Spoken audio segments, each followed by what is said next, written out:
야고보서 제1장 19절부터 27절까지 제가 가진 성경은 신약성경 371면에 나와 있습니다. 야고보서 1장의 이제 결론부인 19절부터 27절은 바로 앞에서 다룬 18절에 보니까 진리의 말씀으로 나음을 받은 자가 세상 속에서 어떻게 그 생명력을 증명하며 사는지를 말씀합니다.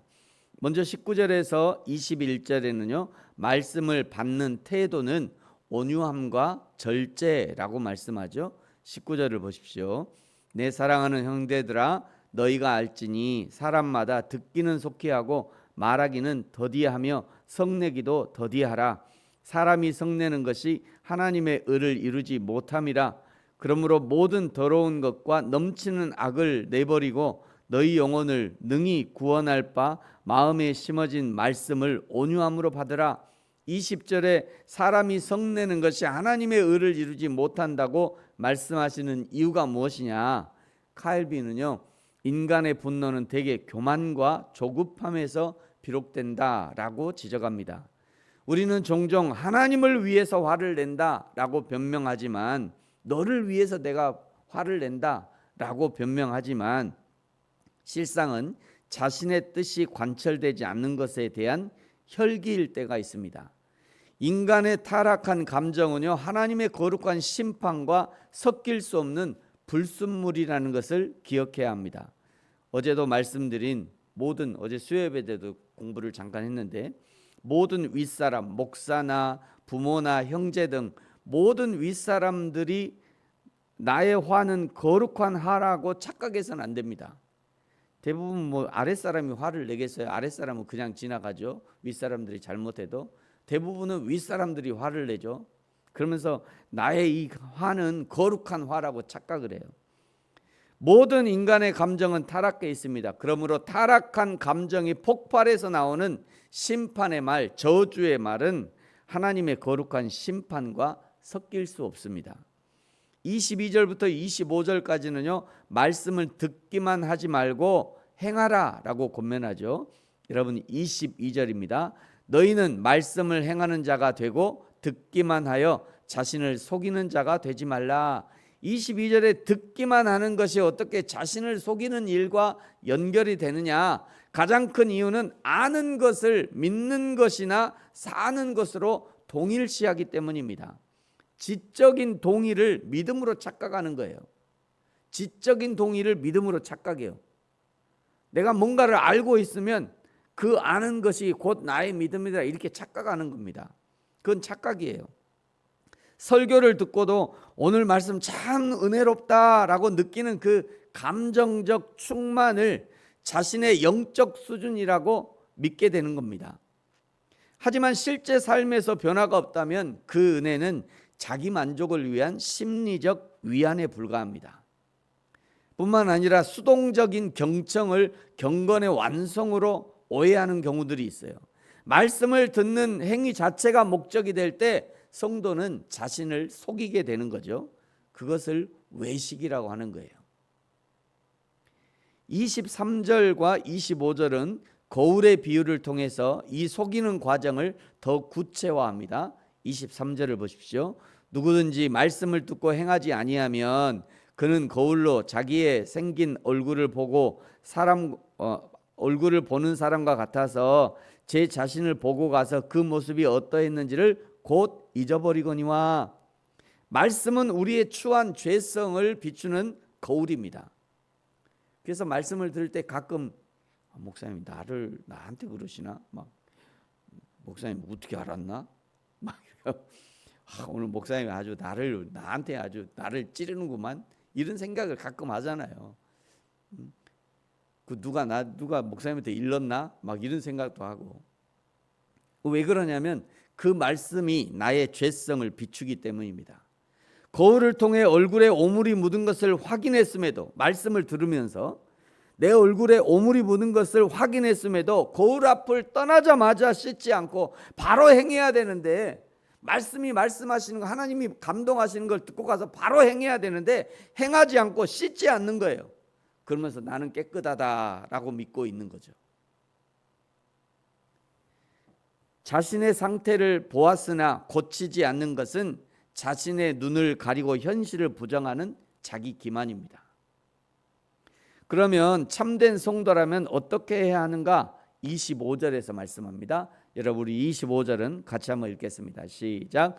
자유롭게 하는 온전한 율법을 들여다보고 있는 자는 듣고 잊어버리는 자가 아니요 실천하는 자니 이 사람은 그 행하는 일에 복을 받으리라. 아멘. 자유롭게 하는 온전한 율법, 즉 복음이죠.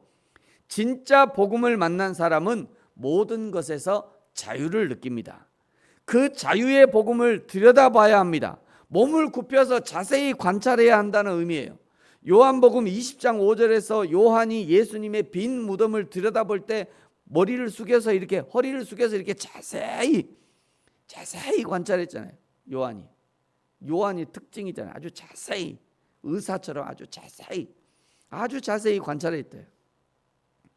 대충 훑어보는 것이 아니라 말씀 속에 담긴 하나님의 뜻과 자기 자신의 내면을 깊이 성찰하면서 그 안에 머무는 태도를 의미하는 것이죠.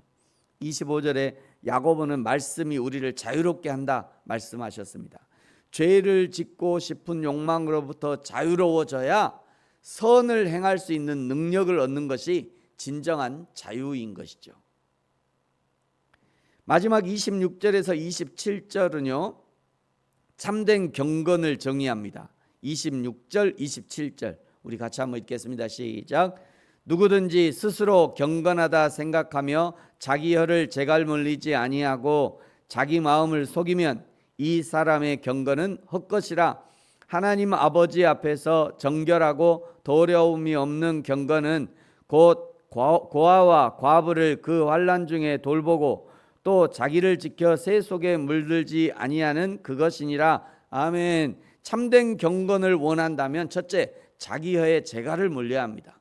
언어의 절제이죠. 언어의 절제는 경건의 가장 확실한 척도예요.